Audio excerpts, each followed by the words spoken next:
Welcome everybody back to our stand at the Southampton Boat Show for our In Conversation With various people that have created, built companies, boats, components. It's a real privilege for me to be here with my very good customer who turned into a very good friend, John Taylor from Cumbria.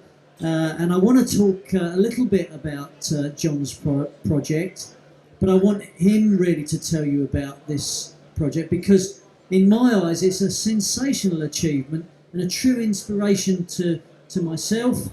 It's a 44-foot catamaran known as Ocean Swift, and John phoned me a number of years ago with regards to this project, and we met and looked at some drawings that he had, and ever since then he's been building and launched and actually done things with this project. So it's be really interesting to hear this.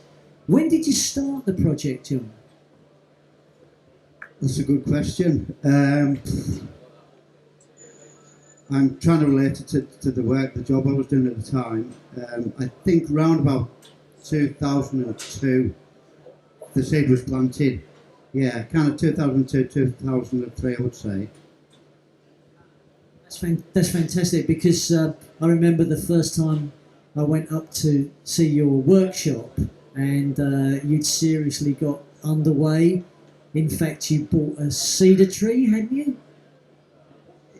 Well, it was probably more than a tree. It was a 40-foot wagon, absolutely full of 4x2s, Douglas fir on cedar. All Canadian, and kind of managed to board it in the UK, and yeah, it was kind of a good find, really. In fact, a funny story, I do remember the second time I went up, John had been kiln drying all the teak, and you made me a cup of tea out of the water from the dehumidifier, and I don't think I've tasted anything quite so bitter in my life. Have you any estimate on how heavy Ocean Swift is, John? Yeah, I have actually weighed her, and she's, with a crane, with a load cell on it, and she's 3.6 tonnes without the rig. And the mast that's on her now it's 90 kilos, a carbon fibre wing mast. So this contributes to the speed and efficiency. I know I've seen some video of you making very fast crossings, but what do you think your average speeds are, the average speed that you're seeing on your GPS? Once you start going about kind of 18 knots, it starts becoming quite quick. But then when you start going up to 25, it starts getting kind of scary. And we did cross the Atlantic in 9 days, which was which is fairly quick. I mean, that is amazingly quick for what is essentially a cruising boat, isn't it? You know. Can I ask you, how did our company play a part in what you were doing and the kind of collaboration that we had on the build? Yeah, well, I kind of through all the sail magazines and everything else, come across West System, and I phoned David here, and we met at the services on the M25 by the Dartford Tunnel, was it? Yeah, and yeah, all there, and we kind of we became good friends over the project, didn't we? I know you've been doing some long distance cruising, and I know you've shared some story in our Epoxycraft magazine for content in that. But can you tell me where is the furthest you've sailed to? That story in the Epoxycraft magazine. I was actually in Bermuda at the time on Ocean Swift, kind of doing the proofreading with the article. So yeah, I would say, well, kind of Bermuda, the Caribbean. What? I mean, there are so many exciting components that make up Ocean Swift, but what is there any one thing that stands out as the most exciting part of the build?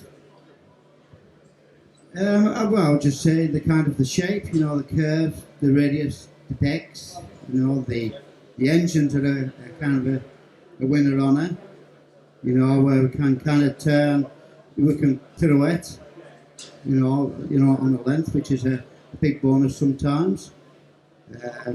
She's proven to be a successful boat.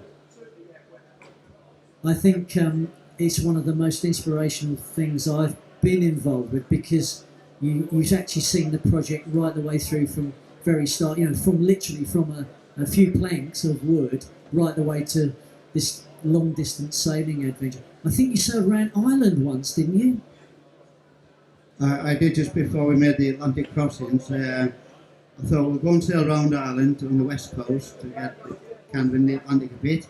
I put 2 to 3 weeks aside to sail around Ireland. 9 weeks later, we're still doing it. That's fantastic. John has actually made a very short production run of a book that he's published, which is about the build and about some of the adventures. And also, there are plenty of images, actually, surprisingly, that other people have taken on the internet. If you do a search for Ocean Swift, you surprisingly see tourist images of the boat. In Ireland, I think I've seen them. Tell me, you must have seen some amazing wildlife. What's the kind of most memorable sailing, maybe at night, that you've had? Yeah, well, that takes us back to the west coast of Ireland again. I see a lot of wildlife with the work that I do, but the west coast of Ireland is just unbelievable with the dolphins. We just attract hundreds of dolphins. We sail at night. The dolphins are there at night, and we've got phosphorescence, and you've got the dolphins outlined with the phosphorescence, sailing under the stars, and it is quite magical. That's amazing. So, on a ratio of, was the build more exciting than the sailing? Maybe you could tell me that. I know it was hard work. Yeah, I enjoyed doing the build. The sailing of the boat's quite a different thing. Big reward, and I have nothing against other boats, but I do love sailing my own boat. I love it. That's fantastic. That's a great privilege, and thank you so much for coming here, John, today, because I know you've made an effort straight from work, and it's a busy job that you have. But I'd just like to wish John many, many more sailing adventures, and I hope to hear of them. Thank you so much for listening.